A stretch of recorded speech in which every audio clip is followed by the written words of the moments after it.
안녕하세요, 김호준입니다. 지드래곤 권지용 씨가 USB에 음악 파일이 아니라 파일을 다운로드할 수 있는 링크만 담아 발매를 했고, 한국음악콘텐츠산업협회는 음원이 담기지 않아 음반이 아니라며 음반 판매량에서 제외해서 논란이 되고 있습니다. 출판업계는 전자책이 나오자 전자책 통계를 따로 내는 것으로 해결한 적이 있는데, 이 경우는 전자책과도 다릅니다. USB의 전자책의 내용이 아니라 전자책에 링크만 담긴 것을 과연 서적으로 볼 것인가, 이런 문제죠. USB에 파일이라도 담겨야 한다는 협회의 판단과 음반의 정의를 왜 독점하느냐는 가수의 항변이 맞서는 겁니다. 최초 음반이 탄생한 것이 100년 남짓에 불과합니다. 무엇이 무엇이다 하는 정의와 기준은 변하게 마련이죠. 가수의 항변이 일리 있는 건 그래서입니다.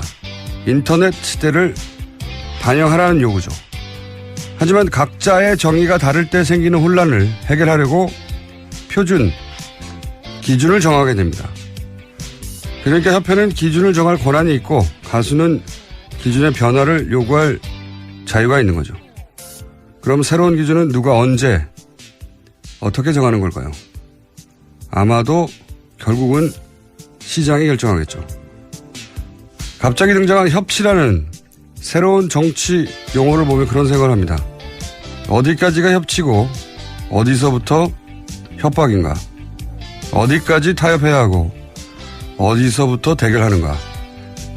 그 기준을 정치가 스스로 정하지 못하면 시장은, 국민은 과연 무엇을 할 수 있겠는가? 이 문제 앞으로 계속 다뤄보겠습니다. 김원준 생각이었습니다. 김은지입니다. 네. 지드래곤 씨. 재밌는 논란이었어요, 저는 개인적으로. 자, 이 문제는 지드래곤 씨가 뉴스공장 인터뷰에 응하는지 안 응하는지에 따라서. 그런 섭외 오프닝이었습니까? 네. 한번 다뤄보기로 하겠는데, 시사방송에 응할지는 모르겠네요. 네, 굉장히 시사적인 내용 같습니다. 그렇죠? 네. 자, 첫 뉴스는요? 네, 문재인 대통령이 어제 강경화 외교부 장관 후보자를 장관에 공식 임명했습니다. 대통령은 강 장관 임명 자리에서 외교부 내부 구조를 강하게 비판하기도 했습니다. 또 외교부가 4대국 중심 외교에서 벗어나지 못하고 있다라면서 외교 다변화를 요구하기도 했습니다. 또한 대사 임명도 비외무고시 출신, 민간 전문가, 여성으로 넓혀야 한다고 주문했습니다. 여성 대사도 많이 나오겠군요. 자, 당연히 이제 여기에 야당은 예고한 대로, 양쪽 다 예고했었죠. 강행하겠다고 했고, 언론의 표현대로면 강행이고, 제 표현대로면 임명한 겁니다. 그리고 예고한 대로 야당은 또 이제 협치, 작년부터 유행한 용어인데요. 파괴라면서 반발을 했습니다. 그죠? 네, 게다가 대통령의 방미 동행 요청에도 들러리 역할 안 한다라는 분위기고요. 다만 자유한국당은 국회 보이콧은 여당이 원하는 방법이기 때문에 부정적이다라는 겁니다. 이렇게 다 안 하면은 야당도로 여기 가자고 하는 게 이게 나쁜 제안이 제가 보기엔 야당이 아닌 것 같은데. 여하간 이제 방미 동행 요청에도 안 하겠다는 거고요. 다 안 갈지 모르겠어요. 여기는 갈 곳이 분명히 있을 겁니다. 보이콧은 어떻게 한답니까? 네, 그것이 여당이 원하는 방법이기 때문에 당장 하고 싶진 않다라는 건데요. 각 당의 기류가 다르기 때문에 단일한 입장 나오기가 쉽지 않습니다. 보이콧을 하겠다고 했다가 그것이 역풍이 있을 것 같으니까 여당이 원하는 방법이라고 한 거 아닌가요? 네, 재밌습니다. 카드가 안 된다고 생각한 거죠. 자, 관련해서 또 인사 소식이 많죠. 예. 네, 우선 이에 대해서 대통령 반응에도 나왔는데, 문재인 대통령은 협치는 더 이상 없다든지 마치 대통령과 야당 간의 인사를 놓고 승부를 겨누는 것처럼 표현하는 것은 참으로 온당하지 못하다고 생각한다라는 식의 이야기도 했습니다. 네. 그래서 이제 인사추천위원회. 위원회를 부활시키겠다는 거죠. 예. 네, 노무현 정부 때 있었던 시스템인데요. 검증 시스템을 강화해서 조국 민정수석 이런 개인한테 책임을 가는 것을 좀 분산시키겠다는 겁니다. 이번 주 화요일부터 시작합니다. 그렇군요. 결국 이 낙마, 안경환 법무부 장관 내정자 낙마 때문에 이제 이런 이야기가 나오기 시작한 건데, 그죠? 그게 42년 전인가요? 네. 네, 40년 넘게 일입니다. 75년이라고 나왔으니까 42년 전이겠죠. 예. 42년 전에 안 태어났죠? 안 태어나셨잖아요. 저는 태어났습니다. 아, 그러신가요? 예, 네. 당연합니다. 42살이 넘었기 때문에. 예. 김정 기자는 안 태어났죠. 예, 예. 이게, 일부 언론 보도대로 이혼 기록을 남기지 않기 위해서, 그렇게 여성을 위해서 일부러 소송을 한 건지, 아니면 정말 일방적으로 몰래 혼인 신고를 한 건지는 이제는 사퇴를 해서 알 길이 없어졌어요. 예. 근데 피해자 인터뷰가 좀 나오긴 했는데요. 그래요? 예. 피해자를 특정할 수가 있게 됐어요? 채널A에서 피해자 인터뷰라고 해서 나왔다라는 부분들이 있었던 것 같은데, 제가 온라인에서 그러니까 직접 본 건 또 아니어가지고요. 예. 조금 내일 정확하게 말씀드리겠습니다. 이게, 해당 여성에게 피해가 가거나 과거가 밝혀진 피해자 여성이라고 하면 이미 이제 일방적이라고 전제하는 거니까요. 지금이라고 말할 수 있을까요? 정확하게. 여하간 그 일은 지나갔는데 이제는 결국은 전자의 경우라면 일부러 기록을 남기지 않기 위해서 한 거라면 결국은 피해 그러니까 그 해당 여성에게 이제 2차적인 피해가 가지 않을까 우려가 있었을 것 같고 그게 아니라면 자신이 정치적 부담이 될 거라는 그런 정부적 판단을 한 거겠죠. 근데 사퇴를 했으니 이제 이건 일단락된 것인데 야당은 일단락이 아니라 이제 시작인 거죠. 예, 이 모멘텀으로 조국 민정수석 물러가라고 하고 있고 조국 수석이 물러가면 야당이 거기서 멈출 것인가. 절대 안 멈추겠죠. 또 한 가지 문제는 재판 기록을 어떻게 입수했나 이런 얘기 나오고 있죠.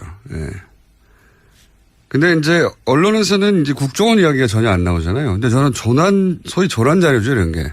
조난 자료 하면 사실 국정원인데 보수 정권 하에서 소위 조난 자료로 관련된 것은 국정원이 작업을 해주는 경우가 많았다. 그렇게 저는 알고 있는데 조난 자료 시초는 박정희 시절이에요. 육군 방첩부대인가요? 네. 거기서 이제 소위 이제 그 반대 세력, 정치 반대 세력,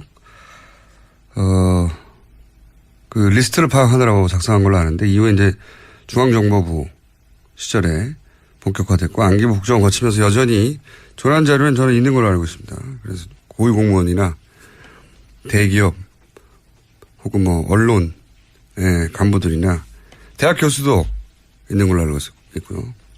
국공립대학 그러니까 서울대학이면 당연히 있겠죠.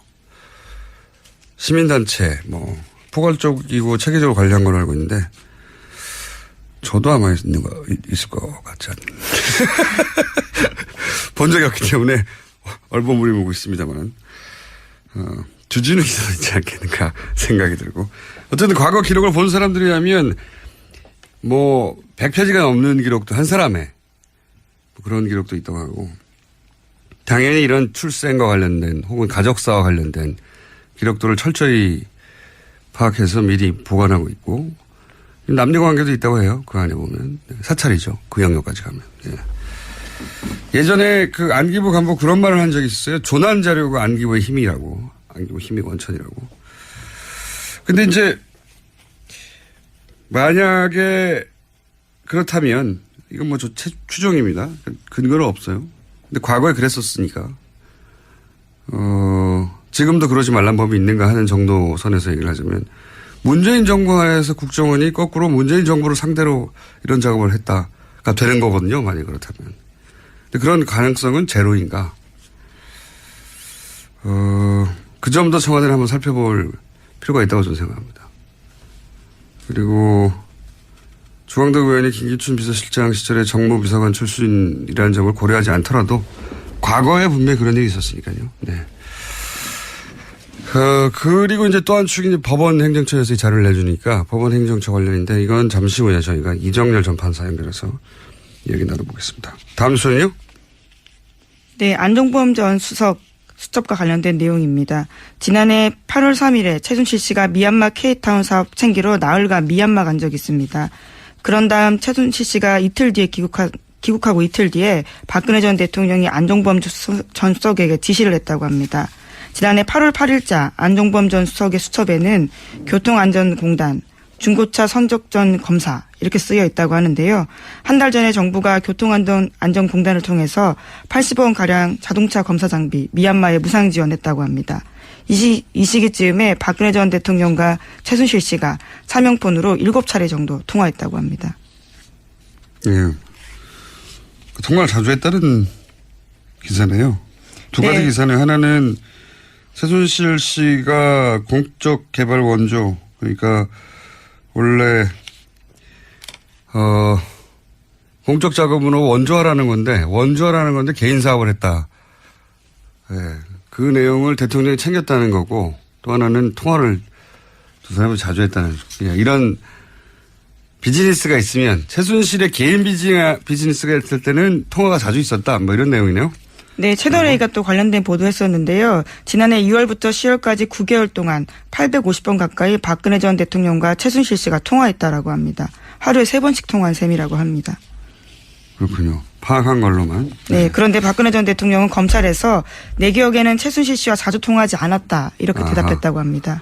이 3번씩, 거의 하루 3번인데 3번씩 통화했다는 이야기는 예전에 탄핵정국에서도 나왔었죠. 네. 그때 제가 그런 얘기 한 것 같은데. 연인 관계가 최고조에 이를 때 하루에 3번 정도 하는 거라고. 네. 근데 평균 3번씩 항상 했다는 거죠. 예. 근데 이제 여기 뉴스는 박근혜 전 대통령은 자주 통하지 않았다고. 예, 뭐 자주의 기준이 각자에게 다 다를 수 있기 때문에요. 3번은 누구의 기준으로든 자주입니다. 콜센터인가요? 10번씩 하고 싶었었나 보죠. 하루에 3번씩 통화는 누구의 기준으로든 많습니다. 자주 통화하지 않았다고 했는데 이런 내역을 제시했다 이런 거군요. 뉴스가. 네. 그리고 그때는 내용만 나왔지 이에 대한 박근혜 전 대통령의 반응이 없었는데 반응이 보도된 거군요. 알겠습니다. 다음 뉴스는요? 예. 박근혜 전 대통령 5천 살인 사건 관련해서 수사 기록을 공개하라는 법원의 결과가 나왔습니다. 서울행정법원은 해당 기록이 수사상 비밀이 아니라면서 공개하라고 결정했습니다. 이번 정보 공개 결정이 검찰이 27일까지 항소하지 않을 경우에는 확정이 됩니다. 이거는 이제 통화 내역하고 기지국 위치를 알려달라는 거거든요. 그러니까 유족들이 언제 어디서 누구와 통화했는지 알고 싶은 거죠. 진실의 조각을 맞추고 싶은 거죠. 정말 자살인지 아닌지. 왜냐하면은 전화를 해서 불러냈다고 하는데 그것도 맞는 건지 확인하고 싶고 그런 건데 경찰은 이걸 그동안은 수사당국은 수사 기밀이라며 주질 않았어요. 기밀이 어디 있습니까? 자기들이 통화한 게 아닌데. 예. 근데 이제 법원이 내놓으라고 한 거죠. 예, 주라고 드디어. 이 5천살인 사건은 저도 오랫동안 추적해온 사건이라서 제가 아는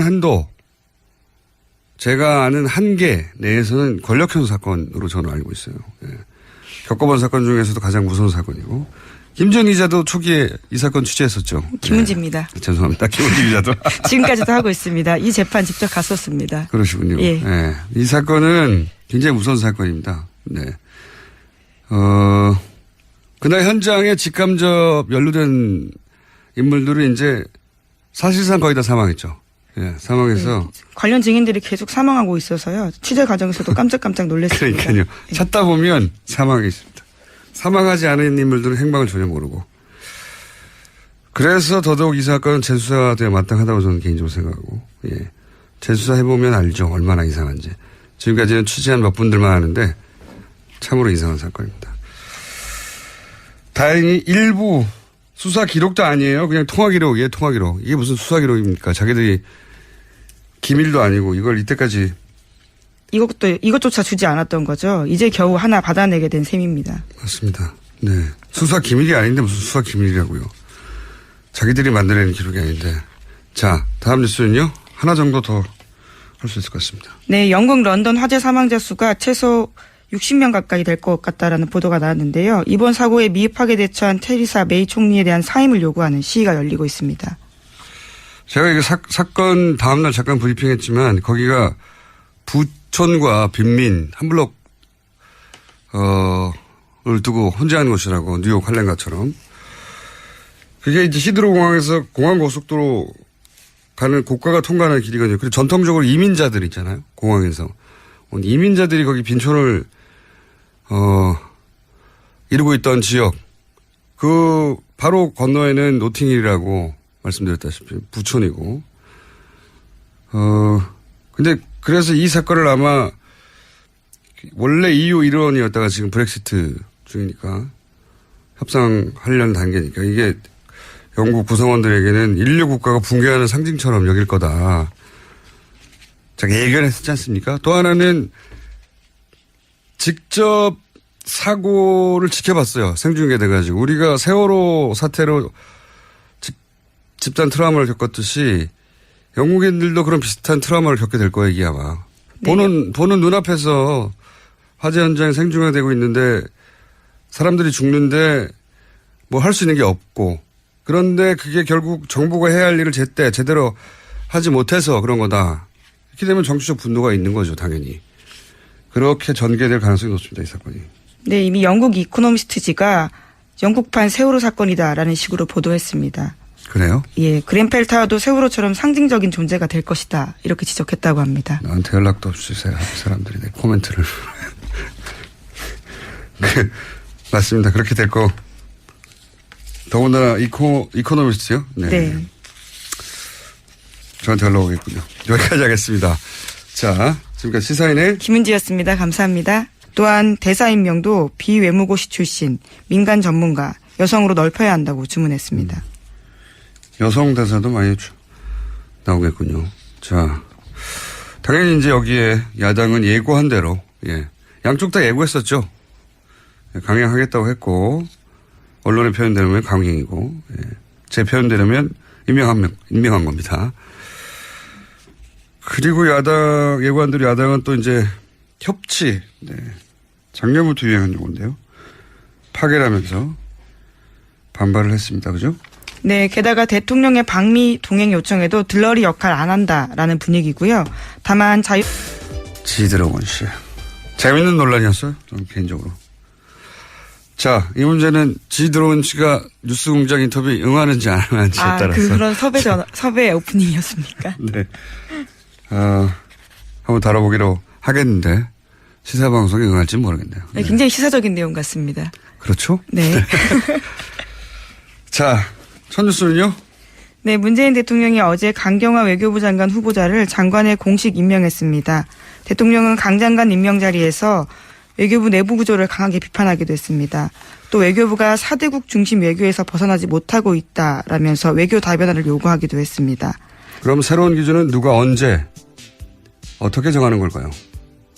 아마도 결국은 시장이 결정하겠죠. 갑자기 등장한 협치라는 새로운 정치 용어를 보면 그런 생각을 합니다. 어디까지가 협치고 어디서부터 협박인가? 어디까지 타협해야 하고 어디서부터 대결하는가?